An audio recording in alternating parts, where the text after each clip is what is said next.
So അപ്പോൾ ബ്രഹ്മയുഗത്തിന് ശേഷം Rahul Sadasivan direct ചെയ്തിരിക്കുന്ന ഡയസ് ഇറി അല്ലേ, ഡിഎസ് ഇറി. അതെങ്ങനെ പ്രൊണൗൺസ് ചെയ്യണമെന്ന് അവർ ആക്ച്വലി അവരുടെ ഇൻസ്റ്റാഗ്രാം പേജിൽ വീഡിയോ ഇട്ടിട്ട് തെറ്റിച്ച്, അതാണ് അവസ്ഥ. സോ അപ്പോൾ ആ സിനിമയുടെ ട്രെയിലർ വന്നിട്ടുണ്ട്. നമ്മൾ ടീസർ കണ്ടിരുന്നു. ടീസർ നമ്മൾ റിയാക്ട് ചെയ്തിട്ടില്ല, ഇല്ല ചെയ്തിട്ടില്ല. അപ്പോൾ നമ്മൾ ട്രെയിലർ കണ്ടുപോയി. അപ്പോൾ നമ്മൾ ട്രെയിലർ ഇപ്പോൾ വന്നിട്ടേ ഉള്ളൂ, നമുക്കത് കണ്ടു നോക്കാം. നെറ്റ്ഫ്ലിക്സിന് കൊടുത്തു ഓൾറെഡി. അതെന്താണ് അങ്ങനെ പറഞ്ഞു? ട്രെയിലർ മറ്റേ റെഡിൽ ഷോട്ടൊക്കെയാണ് പുള്ളിയുടെ പടത്തിലെ.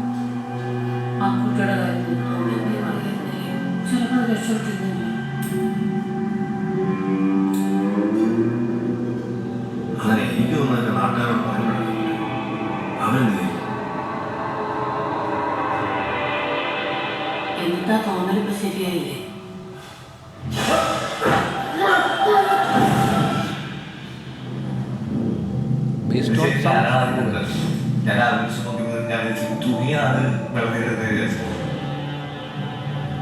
ആ കുടുംബത്തിന് എന്തോ ശാപമാണ് സാറേ. ആദ്യം ഉണ്ടായിരുന്ന അന്തരി അതിന്റെ അവസ്ഥയിൽ പിന്നെയായില്ലേ?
എന്താണ് പരിപാടിയെന്ന് രണ്ട് ലുക്കുണ്ട്. മറ്റേ മുടി വളർത്തിയതും, പക്ഷേ ഇത് ബാക്ക് ടു ബാക്ക് ഷൂട്ട് ചെയ്തതാണ്. കാരണം മുടി മറ്റേ പറ്റ വെട്ടിയതും മുടി വളർത്തിയതും തമ്മിൽ മറ്റേ ലാസ്റ്റ് ഫൈനൽ കട്ടിലൊക്കെ രണ്ടും അതെ ത്രൂ ഔട്ട് സിനിമയ്ക്ക് മറ്റേ ഈ രണ്ട് ലുക്കും തമ്മിൽ മാറി മാറി കാണിക്കുന്നുണ്ട്. അപ്പം അത് വല്ല വിഷ്വൽ റെപ്രസെൻറ്റേഷൻ ആണോ അതാ പല സമയങ്ങളിലായിട്ട് നടക്കുന്നതാണോന്ന് അറിയില്ല. കഥയ്ക്ക് എന്തെങ്കിലും സമയം ഇതിനെയും മറ്റേ ഇനിഷ്യൽ പോസ്റ്ററുമായിട്ട് ലിങ്ക് ചെയ്യാൻ പറ്റുന്നില്ല. അതെ. പക്ഷെ അത് ഇനിയിപ്പോൾ ഒന്നുകൂടെ ആ പോസ്റ്റർ കണ്ട ചിലപ്പം ആക്ച്വലി ആ പോസ്റ്റർ കണ്ടപ്പോൾ ഞാൻ വിചാരിച്ച വേറൊരു ടൈപ്പ് ഓഫ് ഒരു പടമാണ്. ഇത് കുറെ കൂടെ എന്താ പറയുക, ഇപ്പം ഇതിനകത്ത് നമുക്ക് പ്രത്യേകിച്ച് ഒന്നും തന്നെ റിവീലല്ല, ഒരു ഹൊറർ പടത്തിൻ്റെ പരിപാടിയാണെന്ന് മാത്രമേ കിട്ടുന്നുള്ളൂ. നമുക്ക് ടീസർ കണ്ടപ്പോൾ ഇങ്ങനെ തന്നെ അല്ല, ആ പയ്യനെ കൊണ്ടുവന്നപ്പോൾ എന്നാണ് പറയുന്നത്. അതിപ്പോൾ ഇവരുടെ വീട്ടിലെ പയ്യൻ എന്തോ ഈ രണ്ട് ഫാമിലി ഉണ്ടല്ലോ, അതിൽ ആ അമ്മച്ചി ആ പുള്ളിയുടെയും പിന്നെ പ്രണവിൻ്റെ അവരുടെ രണ്ട് ഫാമിലീസ്. അപ്പോൾ അത് തമ്മിൽ എന്തോ കണക്ഷൻ ഉണ്ട്. അതായത് ലൈക്ക് ഇതിൻ്റെ ഇടയിലുള്ള ഈ മരണപ്പെട്ട ആളോ അല്ലെങ്കിൽ ഈ പറഞ്ഞ ഇപ്പം ഈ ഗോസ്റ്റ് ആയിട്ട് വരുന്ന ആളോ അവരുടെ മരണമായിട്ട് ആള് മരിച്ചിട്ട് ഇവര് എനിക്ക് തോന്നുന്ന സംഭവം എന്ന് വെച്ചാൽ ഇപ്പോൾ ഒരു മരണത്തിന്, കാരണം ഒന്ന് ക്രിസ്ത്യൻസ് ഒന്ന് ഇവിടെ മറ്റേ തുളസിത്തറയുടെ ഇതും കാണിച്ചിട്ടുണ്ട്, അവർ മരിച്ച രണ്ടുപേര്. പിന്നെ അപ്പുറത്ത് മറ്റേ പുരുഷൻ അതും കാണിച്ചിട്ടുണ്ട്. അപ്പം എന്താണ് പരിപാടി എന്ന് മനസ്സിലായില്ല. എന്നാലും ഇങ്ങനെ കാണുമ്പം ഒരു ഹൊറർ പടമാണ്. പിന്നെ രാഹുൽ സദാശിവൻ്റെ പടമാണ്. ഞാൻ ബ്രഹ്മയുഗം 5 വട്ടം തിയേറ്ററിൽ കണ്ട ആളാണ്. സോ ഇതും അതായത് വിഷ്വലി നമ്മൾ നല്ല സിനിമാറ്റോഗ്രഫി എന്ന് പറയുമ്പം ഒരു പറ്റ ആളുകൾ പറയുന്ന ഭംഗിയുള്ള വിഷ്വൽസിന് മാത്രമാണ്. ബട്ട് ആ സിനിമയുടെ കഥ പറയാൻ സഹായിക്കുന്ന വിഷ്വൽസ് എന്ന ലൈനിൽ നോക്കുവാണെങ്കിൽ പുള്ളിയുടെ പടങ്ങളൊക്കെ കാണുമ്പം നമുക്ക് മനസ്സിലാവും. ഈ ഭൂതകാലമൊക്കെ കണ്ട ക്യാമറ അനക്കുന്നത് നമ്മൾ കഥ പറയാൻ കൂടിയാണ്. അതെ. സോ ഇത് ഇപ്പോൾ ഒക്ടോബറിലാണ് റിലീസ് പടം.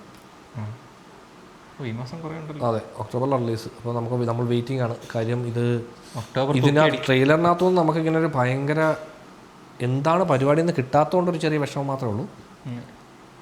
അതായത് നമുക്ക് എന്തെങ്കിലും ഒരു ഹൊറർ പടമാണ്. അപ്പോൾ ഇതായിരിക്കും നല്ലത്. നമുക്ക് ഇത്രയും മാത്രം കിട്ടിയാൽ മതി. നമ്മളിത് പോയി തിയേറ്റർ കാണുമ്പോൾ നമുക്ക് കഥ കിട്ടിയാൽ മതി എന്നുള്ള ലൈനായിരിക്കും. അത് ഈ ബാക്കിൽ നിന്ന് വലിച്ചേ കണ്ടപ്പോൾ ഒരു കുറച്ചാളും പേര് ഇംഗ്ലീഷ് പടമല്ലേ ഇങ്ങനെ, അതൊക്കെ ഒരുപാട് ഇംഗ്ലീഷ് പടത്തിലുള്ള സാധനമാണല്ലോ. അല്ല അത് ഓർമ്മ വന്നു. അത് ഇങ്ങനെ ഒരു വീട്ടിലവൻ മാത്രമല്ലേ ഉള്ളൂ. അപ്പം ഒരു മറ്റേ അജ്ഞാത എലമെന്റ് ഇവൻ തന്നെയാണ് മറ്റേ ഇവൻ തന്നെയാണോ ഈ പ്രേതം? രണ്ട് ഇത് കാണിക്കുന്നില്ലേ, അതായത് ഒരേ സമയം വീട്ടിൽ പല പല കൺസെപ്റ്റുകൾ ഉണ്ടാവും ഇനി. അല്ല, ഇനി തിയറിയൊക്കെ ഉണ്ടാവണം ആൾക്കാർ. ഈ ഇപ്പോൾ ട്രെയിലർ ഡീകോഡ് ചെയ്തിട്ട് ഇതിനകത്തുനിന്നൊരു കഥ കണ്ടുപിടിക്കുക. ഒരു കസേര ഉണ്ടല്ലേ, അത് മറ്റേ ടൈം ട്രാവൽ കസേര. അതെ അതെ, അതിരുന്ന് കഴിഞ്ഞാൽ ടൈം ട്രാവൽ നടക്കും. ഇവൻ തന്നെ ടൈം ട്രാവൽ ഇവനെ തന്നെ കൊല്ലുന്നു. അതെ അതെ, അതാണ് കഥ. ഇതേപോലെ ഈ ട്രെയിലർ ഡീകോഡ് ചെയ്ത് ഒരുപാട് കഥകൾ ഉണ്ടാക്കുന്ന ആൾക്കാരുണ്ടാവും. അങ്ങനത്തെ തിയറികൾ നമ്മൾ ഓൺലൈനിൽ വായിക്കുന്നതായിരിക്കും അല്ലേ. അത് നമ്മൾ ഇപ്പോൾ റെഡിലൊക്കെ ചെന്ന് കഴിഞ്ഞാൽ കുറച്ച് കൺസെപ്റ്റൊക്കെ കിട്ടും. എന്തായിരിക്കും ഇതിൻ്റെ ഐഡിയ എന്നൊക്കെ പറഞ്ഞാൽ ഏതെങ്കിലുമൊക്കെ ആരെങ്കിലുമൊക്കെ അടിച്ചുവിടുന്ന ഒരുപാട് ഐറ്റം കാണും. പിന്നെ പതിവ് പടങ്ങൾ പോലെ ഇനി ഐറ്റം നമ്പർ ഇറങ്ങുമ്പോൾ അതും കൂടെ കാണാം, അതും കൂടെ റിയാക്ട് ചെയ്യാനൊന്നും പറയാനില്ല. ഇതായിരിക്കും ലാസ്റ്റ് പ്രൊമോഷൻ. അതെ അതെ, ഇനി ഇതിനകത്തൊന്നും ഒന്നും വരാൻ ചാൻസ് ഇല്ല. പാട്ട് എന്തെങ്കിലും ഉണ്ടെങ്കിലേ ഉള്ളൂ. പാട്ടിൻ്റെ കാര്യമൊന്നും ഒരു പിടുത്തമില്ല. ക്രിസ്റ്റോ സേവറാണ് ഇതിനകത്ത് മ്യൂസിക് ആയിരിക്കും. എന്തോ ലെങ്ത് പറയുന്നത് ചെറുതായിരിക്കണമല്ലോ. ചെറുതായിരിക്കും. സോ രാഹുൽ സദാശിവൻ കുറച്ച് പുള്ളിയുടെ ഇൻസ്റ്റാ ഐ ഡി തന്നെ രാഹുൽ മാറ്റ് കിങ് എന്നാണ്, മനസ്സിലായോ? പുള്ളി കുറച്ച് ഇത് പുറത്തെന്തോ റിലീസായെന്ന് തോന്നുന്നല്ലേ, ഹാലോവിൻ മന്തിന് പുറത്ത് റിലീസ് ചെയ്യുന്നെന്ന്. അറിയില്ല. ഹാലോവിൻ ഒക്ടോബറല്ലേ? അപ്പോൾ കാണാം. ഓക്കെ, അപ്പം നമുക്ക് പടം വരട്ടെ, തിയേറ്ററിൽ കാണാം. ഏതായാലും ട്രെയിലറിനകത്തൊന്നും നമുക്കങ്ങനെ വലിയ സംഭവങ്ങളൊന്നും വിട്ട് നൽകാത്തൊരു ട്രെയിലറാണ്. പടം കാണുമ്പോൾ നമുക്ക് കുറച്ച് സർപ്രൈസിങ് ആയിരിക്കട്ടെ അല്ലേ.